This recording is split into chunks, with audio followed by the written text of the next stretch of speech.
रात के ठीक 12:17 थे। आसमान पर बादल इतने घने थे कि चांद की रोशनी भी जमीन तक नहीं पहुंच पा रही थी।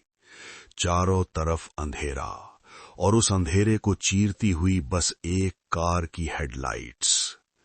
कार में 4 दोस्त थे, अमन, ड्राइवर, रोहित, नील और काव्या। ये सभी शहर से करीब 300 किलोमीटर दूर एक पहाड़ी ट्रिप से वापस लौट रहे थे। गूगल मैप ने उन्हें एक शॉर्टकट दिखाया था, सिर्फ 40 किलोमीटर का सुनसान हाईवे।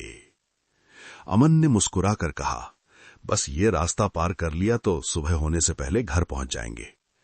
लेकिन जैसे ही कार उस हाईवे पर मुड़ी, माहौल बदल गया। न कोई स्ट्रीट लाइट, न कोई घर, न कोई गाड़ी, सिर्फ लंबी काली सड़क और दोनों तरफ घना जंगल। नील ने खिड़की से बाहर देखते हुए कहा, यार ये रास्ता कुछ ज्यादा ही सुनसान नहीं है। रोहित ने हंसते हुए कहा, डर गया क्या? हॉरर मूवीज कम देखा कर। काव्या चुप थी, उसका दिल तेज धड़क रहा था। उसे अजीब सा भारीपन महसूस हो रहा था। करीब 15 मिनट बीत चुके थे, लेकिन हाईवे खत्म होने का नाम ही नहीं ले रहा था। तभी अचानक धप धप धप, कार के बोनट पर जैसे किसी ने जोर जोर से हाथ मारा हो। अमन ने अचानक ब्रेक लगा दिया। क्या था वो? अमन की आवाज कांप रही थी। चारों ने बाहर देखा, कुछ भी नहीं। रोहित ने उतरकर मोबाइल की टॉर्च जलाई। सड़क खाली थी। कुछ नहीं है, शायद कोई जानवर। वाक्य पूरा होने से पहले ही काव्या चीख पड़ी, पीछे पीछे देखो। कार की पिछली सीट की खिड़की के पास एक औरत खड़ी थी। सफेद साड़ी, बिखरे हुए बाल और चेहरा पूरी तरह काला। अमन ने बिना कुछ सोचे एक्सेलरेटर दबा दिया। कार तेज रफ्तार में आगे बढ़ गई। नील पीछे मुड़कर देखता रहा और उसकी सांस अटक गई। वो दौड़ रही है कार के साथ। कार की स्पीड 100 किलोमीटर प्रति घंटा थी, लेकिन फिर भी वो औरत पीछे पीछे दौड़ रही थी। अचानक दम, कार के शीशे पर किसी ने सिर मारा। पूरा शीशा दरक गया। काव्या रोते हुए बोली, ये इंसान नहीं है, ये इंसान नहीं है। अचानक रेडियो अपने आप चालू हो गया। उसमें से एक धीमी टूटी फूटी आवाज आई, इस रास्ते से कोई जिंदा नहीं गया। अमन ने रेडियो बंद करने की कोशिश की, लेकिन बटन काम ही नहीं कर रहे थे। तभी हाईवे के बीचों बीच कार अपने आप रुक गई। इंजन बंद, लाइट्स बंद, पूरा अंधेरा।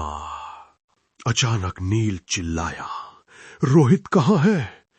पिछली सीट खाली थी, दरवाजा खुला हुआ था।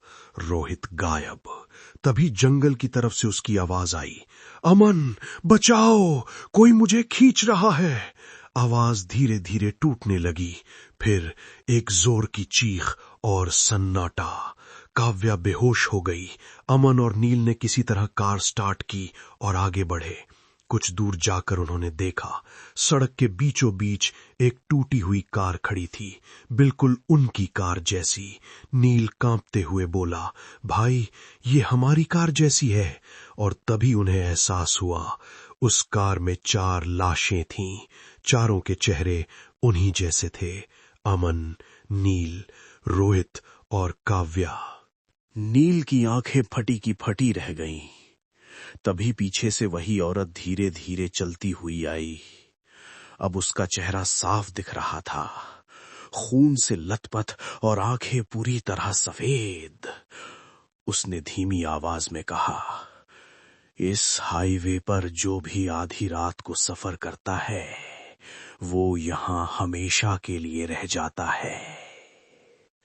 अमन को अचानक सब याद आ गया। दरअसल 3 साल पहले इसी हाईवे पर उनकी कार का भयानक एक्सीडेंट हुआ था। चारों की मौत हो गई थी, लेकिन उनकी आत्माएं अब भी हर रात इस सड़क पर भटकती हैं। अगली सुबह कुछ ट्रक ड्राइवरों ने सड़क किनारे एक जली हुई कार देखी। अंदर 4 लाशें थीं। रेडियो चालू था, उसमें बस एक लाइन बार बार चल रही थी, इस रास्ते से कोई जिंदा नहीं गया।